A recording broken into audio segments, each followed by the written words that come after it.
Yeah, he did a really good job to come from the wide gate, do a little bit of work to get there, and he was a bit unsettled in front. He threw his head up there at one stage and wanted to get away from the fence. So he's still learning. He's had another trial since then, drawn better with a run under his belt.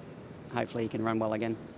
Of course, he's just got to get out the gates again, give himself a chance, get into a nice rhythm. And if he can improve off what he did first time, then that's going to help him. David Eustace, fashion legend, is a runner for you coming up in race 7 on the all-weather. You've got Zach Purton riding, good draw. There's quite a few positives. Yeah, he's been racing sort of very consistently on the dirt. He ran very well the other day over 1200, and you know, when he won his race on the dirt, he was drawn well and sort of everything went his way. So I think he's a horse who probably does need that. He's not necessarily the type to sort of dig himself out of trouble, but he should get a nice run and hopefully run well again. You're bringing him back up in trip as well. Obviously, he's proven that he has won over the 1650, so I guess it was the logical step with this race appeared. Yeah, I'd love 7 furlong races on the dirt. I'm going to ask for those next year, but that's probably exactly what he wants, which is why I think he needs everything to go his way over a mile. But obviously, he's won at the trip. He proves he gets it, but I think he sort of only just does. Yeah, I mean, his run last time of 12 was pretty good. And I know it goes without saying, but when you and Zach team up, you've got a pretty healthy record. Most trainers seem to when the champ goes on. Yeah, well, that's right. Yeah, he's probably got a healthy record for everyone, but great to get his services, and he's riding for us a bit next week too. Frankie Lor, you've got horsepower lining up in what is a really good Class 1 race down the straight. Good to get him back to Purton.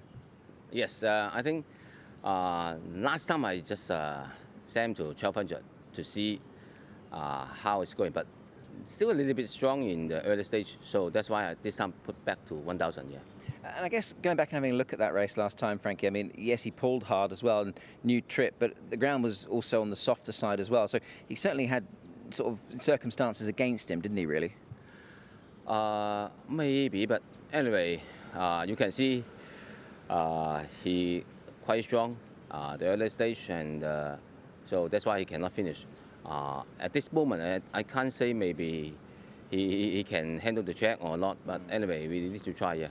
For sure, and I guess, you know, the course and distance, all that sort of thing, it certainly bodes well. I mean, he looked impressive the day he won here down the straight.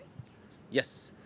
I think this race got a lot of speed, so I think better for him. He got a lightweight. I hope Seth will help him. Yeah, for sure. And talking of the race, I mean, it's a Class 1, so they're never, you know, easy races by any stretch. I mean, the competition looks pretty strong. Your old boss, John Size, has got Vonderbar in there, Magic Control. So it's not an easy race, but it's a race that you think suits your horse? We got a lightweight. I think it should be okay for him. And when he got the cover, I think he'll have a strong finish. Yeah. Yeah, and also, I mean, Zach's sticking loyal. There might be a pound or two over, but to get Zach doing the lightweight, that's always a little bit of a tip in itself as well. Yes, you know, at that time I just asked him, only this way suitable for him, but I need to check the weighting. You can ride or not, and then we check. I think you can ride him 2 pounds over, still no problem for me. He said, okay.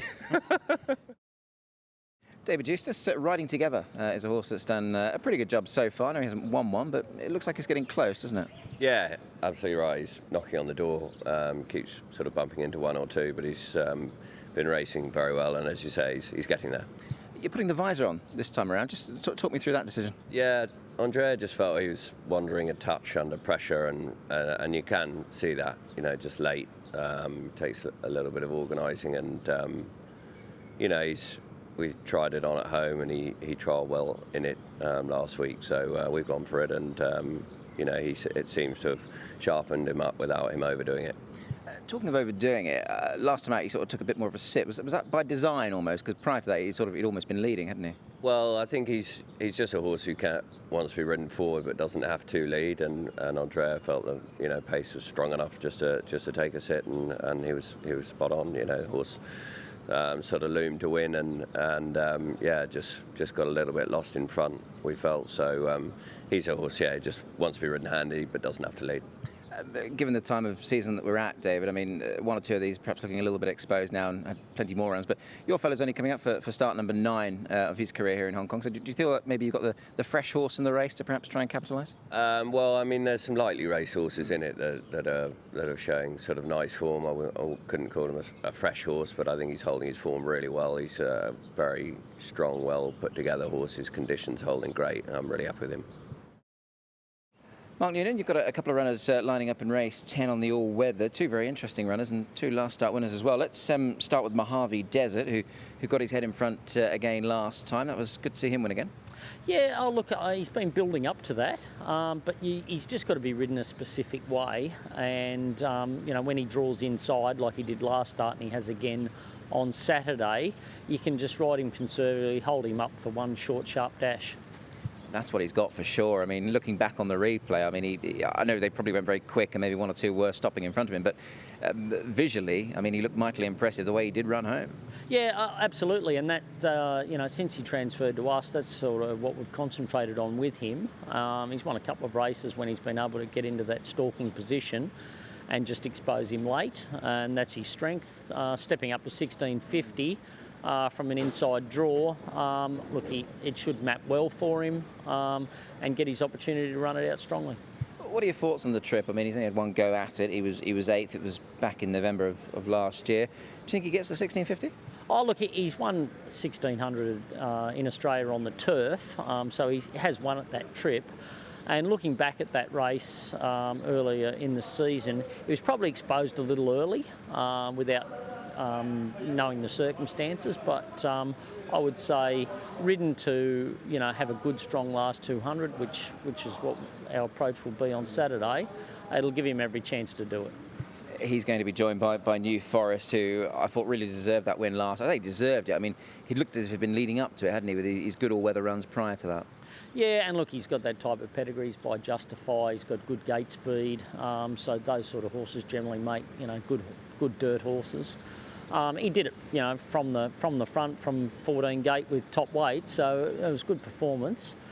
He'll settle in the first 2 or 3 again. I think he's capable at this level. He's run well before in Class 3, so we'll have one up the front and one sort of sitting out the back. So may the best horse win. Yeah, I wanted to sort of mention that to you per se. I mean, in the sense that it looks as if he might get an easy sort of lead. I didn't think there was a huge amount of pace in the race around him. No, there's 2 or 3 others that have led previously, but he's probably the only noted leader. But you know, that can all change under race conditions. So Harry's got to be ready to adapt to any change that comes. You know, unfortunately, Lyle's missed the ride after getting injured on Wednesday night, but Harry's been in good form, so look, they both look like they'll get their chance. Yeah, Harry very effective off the front always. Can you split them at all, or do you just think they're evenly matched sort of duo? Oh, I think it'll come down to race tempo. You know, New Forest gets a good enough lead. You know, the race, you know, he's the horse to beat. If he gets attacked early and the other horse stalks up behind them, well, he's probably got the edge. Chris, so the final race on the weekend's meeting, you're going to saddle Top Dragon, who really has found some nice form. He's won his last 2 and must be excited to throw a saddle on his back once again. I really hope so. And yeah, the horse after the last race is improving, but you know, just this time we'll carry the 130. Maybe it's not the top weight. I think, you know, he should be handled, but the draw 14, I think, is a problem. And we'll see. Yeah. Yeah, for sure. I mean, obviously, nobody ever wants to see 14, but yeah. I guess to counteract that, you have got Purton on. He's 2 from 2 on the horse, so you've got no better man to overcome the draw. Anyway, you know, just like, I think, you know, actually, I will study the race first and we'll discuss with Zach. But honestly, you know, even the last time, you know, it's not ideal, the draw, but he's still from behind. But, yeah, I will speak to Zach and let's see what he think. And also, you know, I think, you know, I don't know, it's on Saturday, the track, how's the track, because it's raining this week, you know, and I think, you know, I will leave it to Zach, you know. Yeah. For sure. Let's focus away from the negatives per se and the positives. This is a very nice horse. I mean, his attitude last time, Chris, I thought he was very willing for Zach, and he really put his head down and tried hard, didn't he? Yeah, he in a straight, in the straight, you see, from the 400, he showed us, really good speed and hit the line, and for the young horses. So, I hope, we give him one more race, this season and put him away in the summertime, let him grow because he's turning 4. I really hope, in the next season he get a big improvement. Yeah, for sure. I mean, just a 3-year-old at the moment, as you say, and obviously he's done so well. That leads me on quite nicely, actually, because your stable overall, there have been some really nice young horses that you've sort of, allowed to emerge here in Hong Kong. I mean, ones that spring to mind, of course, Hong Lok Golf is one of them, the Boom Box, with a Smile, Lightness of Music, who we saw recently. So the season's gone really well, Chris, and these young horses certainly have been doing the job for you, haven't they? Yeah, the couple of horses, he did a really good job, and I think we lucky we get those horses, and we watching the horses, we choose the horses for the owner, and the owner really believe us, so we bought it some nice one. Chris, without giving all your secrets away, getting these horses to win first time out, it's not an easy task. Did you contribute that to any one sort of thing in particular, or is it just a case of having the right horse? I think we also the most important is the horse is they get his ability in the morning track work, like what I say, like the Lightness of Music, and the first trial we'll give it to Zach already in the Happy Valley. So we know the horse in the performance and the form is coming. So we put Zach on the first trial. Sometimes top jockey, he got many choices to choose in the trial. So I'm very lucky, we got those horses and perform in the trial, and Zach will stick on with him. Yeah, giving them the education obviously is key. And just finally, of those mentioned, are we likely to see any of them before the end of the season? The likes of sort of the Boom Box, Lightness of Music, those horses, are they maybe due another run, or is that them done now? I think we give him a break. The Boom Box, last run is disappointed, so maybe he almost trained for the season. So give him a early break. And Lightness of Music, I think he did his job, and we wait for next season also. Also, it's 3 years old. Yeah.